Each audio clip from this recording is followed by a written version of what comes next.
ఓం శ్రీ గురుభ్యో నమ. ఓం శ్రీ మాత్రే నమ. దేవగురువైన బృహస్పతి జూన్ 2వ తారీఖు రాత్రి 1:50 తన సొంత నక్షత్రమైన పునరసు నక్షత్రంలో ఉచ్చస్థానమైన కర్కాటక రాశిలోకి ప్రవేశం జరుగుతుంది. జూలై 17 వరకు కూడా కర్కాటక రాశిలో ఉండటం, జూలై 17వ తారీఖు నుంచి మళ్ళీ దేవగురువైన బృహస్పతి రవితోటి కంజంక్షన్ అయి అస్తమయం జరుగుతుంది. అంటే జూలై 17వ తారీఖున రాత్రి 7:17 వరకు కూడా అస్తమయం లేకుండా గురువు తన సొంత నక్షత్రమైన కర్కాటక రాశిలో ఉండటం వల్ల మేషాది ద్వాదశ రాశుల వాళ్ళకి ఎలాంటి ఫలితాలు జరగబోతున్నాయి అంటే 46 రోజుల పాటు. మళ్ళీ జూలై 17వ తారీఖున కర్కాటక రాశిలోనే గురువు ఉంటాడు, కానీ రవి గురువు యొక్క కంజంక్షన్ వల్ల కూడా ఫలితాలు మారిపోయే అవకాశం ఉంటుంది. అంటే ఈ 46 రోజుల పాటు ఏ విధంగా ఉండబోతుంది మేషాది ద్వాదశ రాశుల వాళ్ళకి?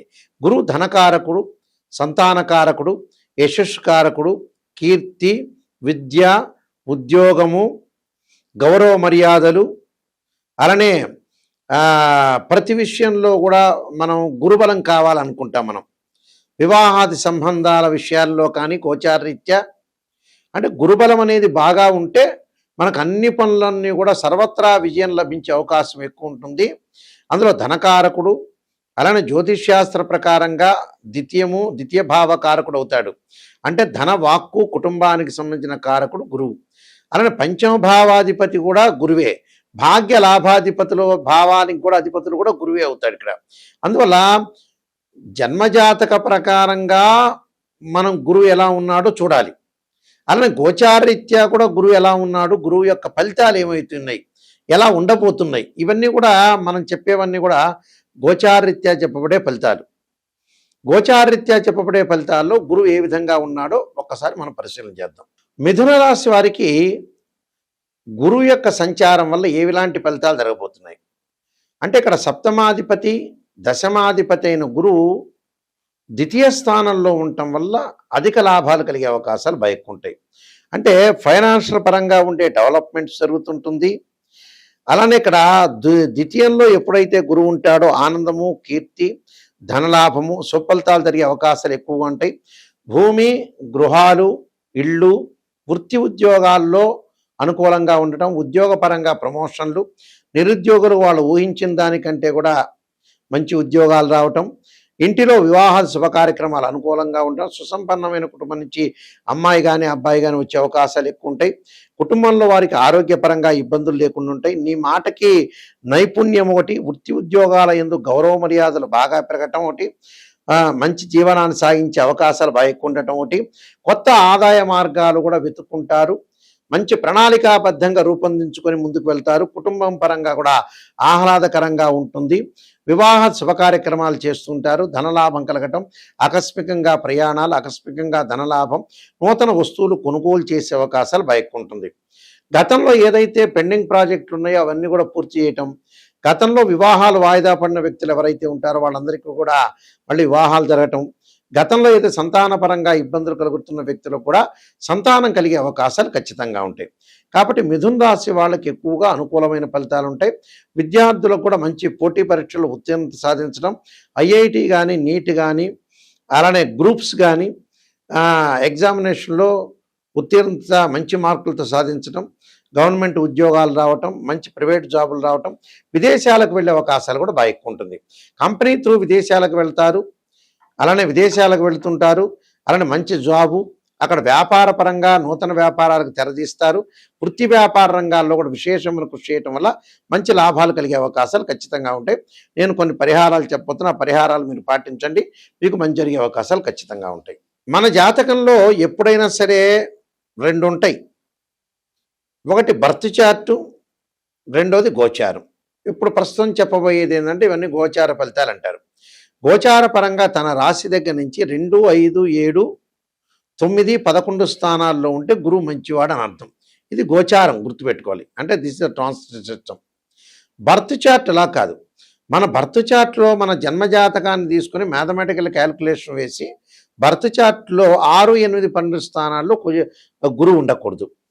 అంటే 6వ స్థానం, 8వ స్థానం, 12వ స్థానంలో గురువు ఉంటే డబ్బు పరంగా ఆర్థిక సంబంధాల విషయంలో కొంత ఇబ్బందులు కలిగే అవకాశాలు బాగా ఎక్కువ ఉంటాయి.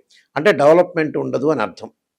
గురువు రాహుతో కానీ, కేతువుతో కానీ, శనితో కానీ కలిసి ఉండకూడదు. గురువు ఆరుద్ర, స్వాతి, శతభిషము, అలానే అశ్వని, మఖ, మూలా నక్షత్రంలో కానీ, పుష్యమి, అనురాధ, ఉత్తరాభాద్ర నక్షత్రంలో కలిసి ఉండకూడదు. అంటే రాహుతో కానీ, కేతువుతో కానీ, శనితో కానీ కంజంక్షన్ కాకూడదు. 6, 8, 12 స్థానాల్లో జన్మజాతక రీత్యా ఉండకూడదు. గోచారరీత్యా మళ్ళీ విధానం వేరు, దాని కండిషన్ వేరు. గోచారరీత్యా తన రాశి నుంచి 2, 5, 7, 9, 11 స్థానాల్లో ఉంటే గురువు మంచివాడు అని అర్థం. ఇక్కడ గురుబలం అనేది మనం తక్కువ ఉంటే ఏం చేయాలి? గురువుకి అధిదేవత, అధిష్టాన దేవత, అంతరిక్ష దేవతలు కొంతమంది ఉంటారు. అంటే అక్కడ అంతరిక్ష దేవత అయిన తారామహాదేవి యొక్క స్తోత్రాన్ని పారాయణం చేయాలి. అలానే ఇంద్రాణిని అంటే ఇంద్రుణ్ణి పూజ చేయాలి. ఇంద్రాణిని యొక్క స్తోత్ర పారాయణం చేయాలి.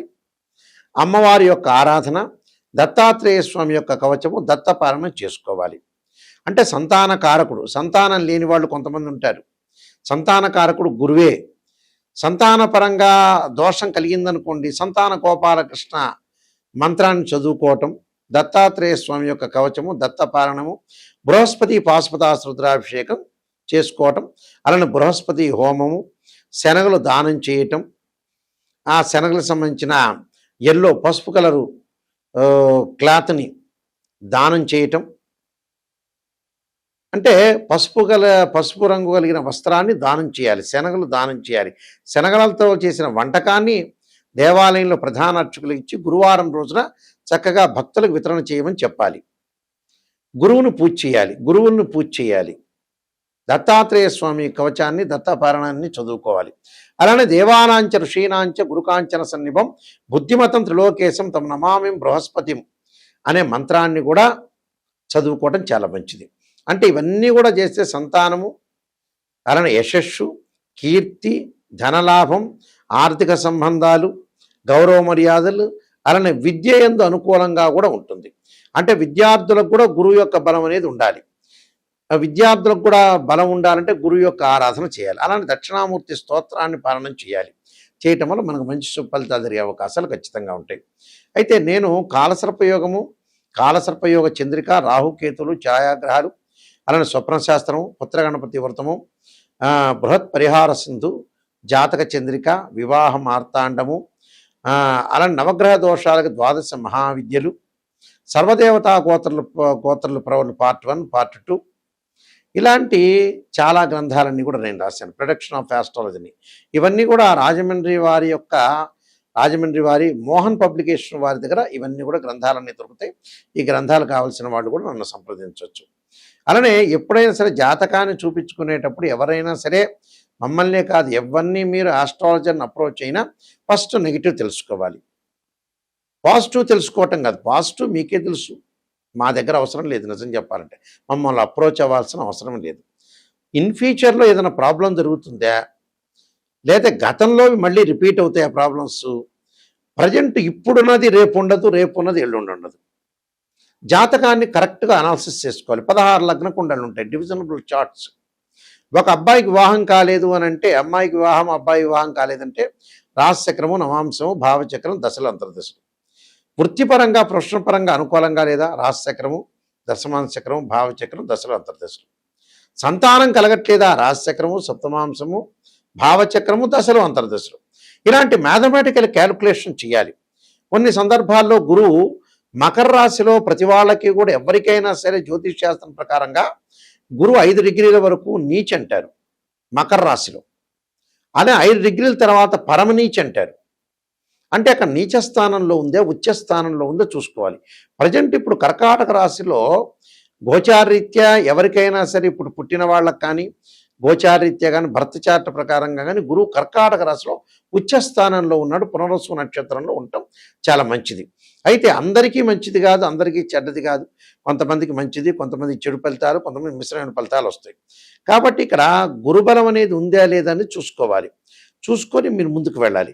అలానే 16 లగ్న కుండలు అనాలిసిస్ చేసి జీవితం అనేది ఎలా ఉందో నిజాన్ని తెలుసుకోవాలి. నిజాన్ని తెలుసుకోలేదనుకోండి, మనం అసత్య ధోరణిలో ఉన్నట్టే. మనల్ని మనం మోసం చేసుకున్న వాళ్ళం అవుతాం. ఓపెన్గా చెప్పాలంటే ఆస్ట్రాలజర్ చెప్తారు, పొగడండి అంటే 10 నిమిషాలు ఎవడైనా పొగుడతాడు, పక్కనోడు పొగుడతాడు, ఇంకోటి పొగుడతాడు. పొగట్టం కాదు, పొగిడేటట్టయితే ఆస్ట్రాలజీ చెప్పించుకోకూడదు. నిజం చెప్పాలంటే మొహమాటం లేదు ఇందులో. నిజాన్ని తెలుసుకొని నాయకంటి మల్లికార్జున శర్మ గారి దగ్గర నేను బాగుపడాలనే వ్యక్తులు మాత్రమే మాకు ఫోన్ చేయండి. మా వెబ్సైట్ www.nayakanti.com, nayakanti.in.